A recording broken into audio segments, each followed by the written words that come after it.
Genesis chapter 4.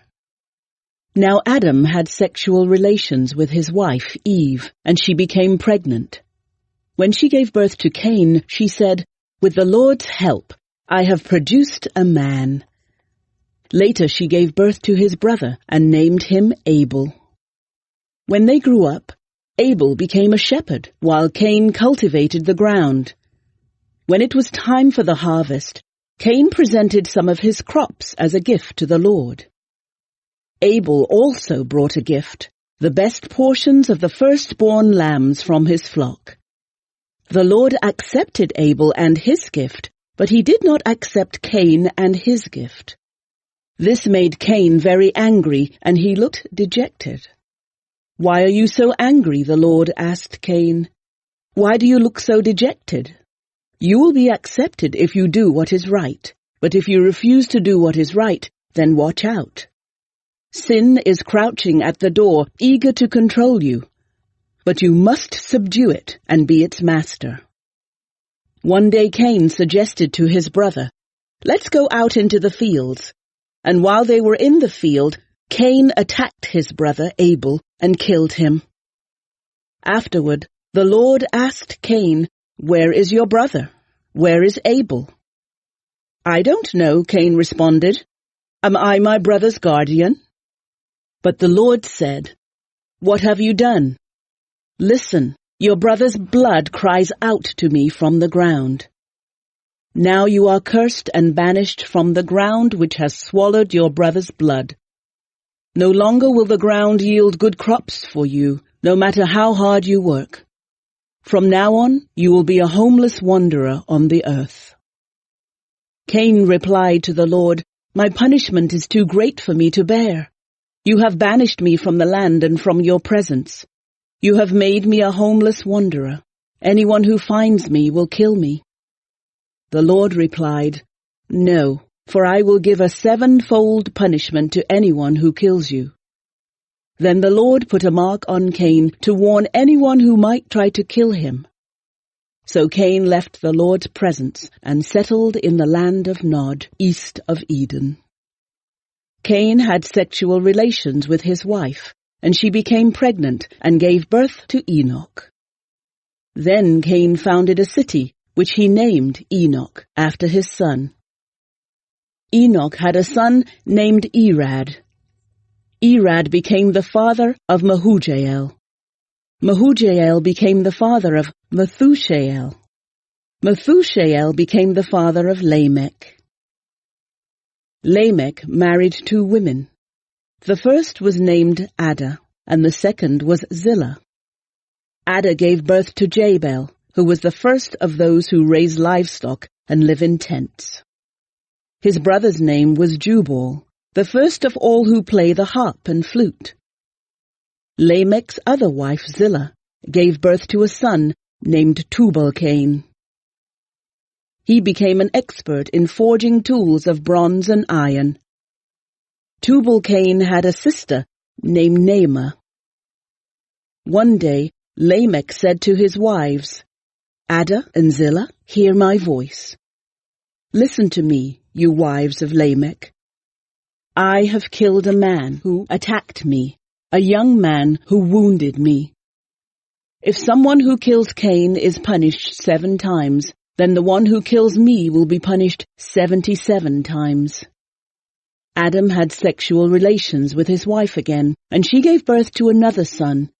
She named him Seth, for she said, "God has granted me another son in place of Abel, whom Cain killed." When Seth grew up, he had a son and named him Enosh. At that time, people first began to worship the Lord by name. Chapter 5. The Descendants of Adam. This is the written account of the descendants of Adam. When God created human beings, he made them to be like himself. He created them male and female, and he blessed them and called them human. When Adam was 130 years old, he became the father of a son who was just like him. In his very image, he named his son Seth. After the birth of Seth, Adam lived another 800 years, and he had other sons and daughters. Adam lived 930 years, and then he died. When Seth was 105 years old, he became the father of Enosh. After the birth of Enosh, Seth lived another 807 years, and he had other sons and daughters. Seth lived 912 years, and then he died. When Enosh was 90 years old, he became the father of Kenan. After the birth of Kenan, Enosh lived another 815 years, and he had other sons and daughters. Enosh lived 905 years, and then he died. When Kenan was 70 years old, he became the father of Mahalalel. After the birth of Mahalalel, Kenan lived another 840 years, and he had other sons and daughters. Kenan lived 910 years, and then he died. When Mahalalel was 65 years old, he became the father of Jared. After the birth of Jared, Mahalalel lived another 830 years, and he had other sons and daughters. Mahalalel lived 895 years, and then he died. When Jared was 162 years old, he became the father of Enoch. After the birth of Enoch, Jared lived another 800 years, and he had other sons and daughters. Jared lived 962 years, and then he died. When Enoch was 65 years old, he became the father of Methuselah. After the birth of Methuselah, Enoch lived in close fellowship with God for another 300 years, and he had other sons and daughters. Enoch lived 365 years, walking in close fellowship with God. Then one day, he disappeared, because God took him. When Methuselah was 187 years old, he became the father of Lamech. After the birth of Lamech, Methuselah lived another 782 years, and he had other sons and daughters. Methuselah lived 969 years, and then he died. When Lamech was 182 years old, he became the father of a son. Lamech named his son Noah, for he said, "May he bring us relief from our work and the painful labor of farming this ground that the Lord has cursed." After the birth of Noah, Lamech lived another 595 years, and he had other sons and daughters. Lamech lived 777 years, and then he died. By the time Noah was 500 years old, he was the father of Shem, Ham, and Japheth.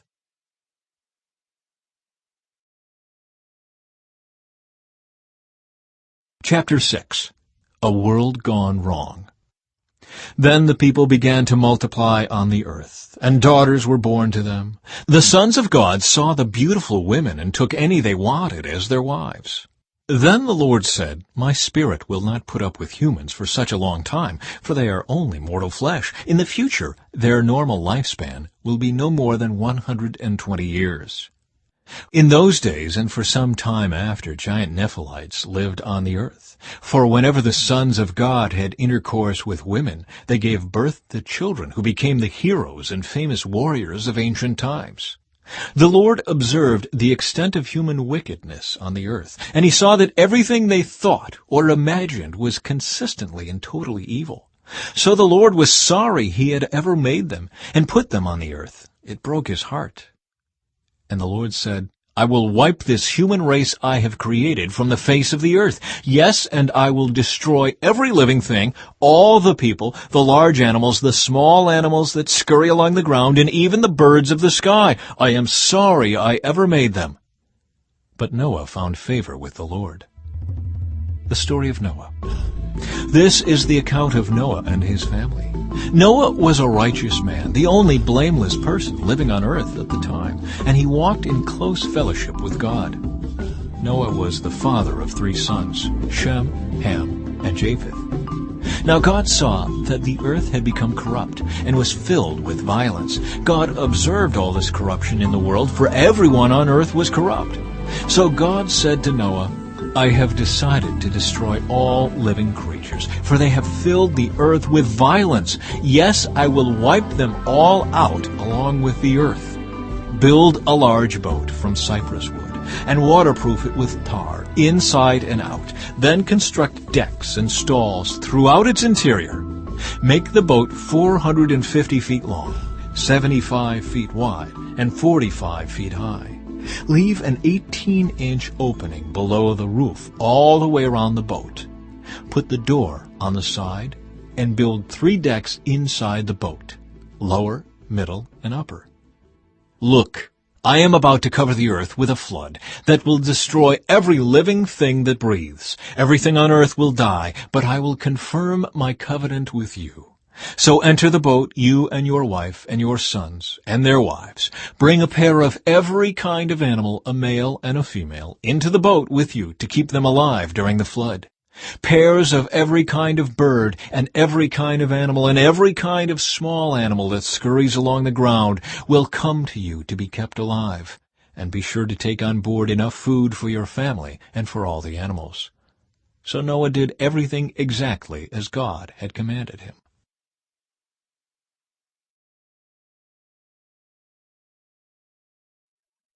Genesis chapter 7. When everything was ready, the Lord said to Noah, "Go into the boat with all your family, for among all the people of the earth I can see that you alone are righteous.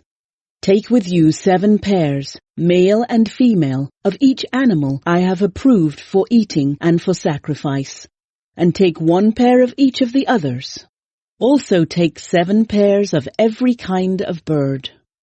There must be a male and a female in each pair to ensure that all life will survive on the earth after the flood.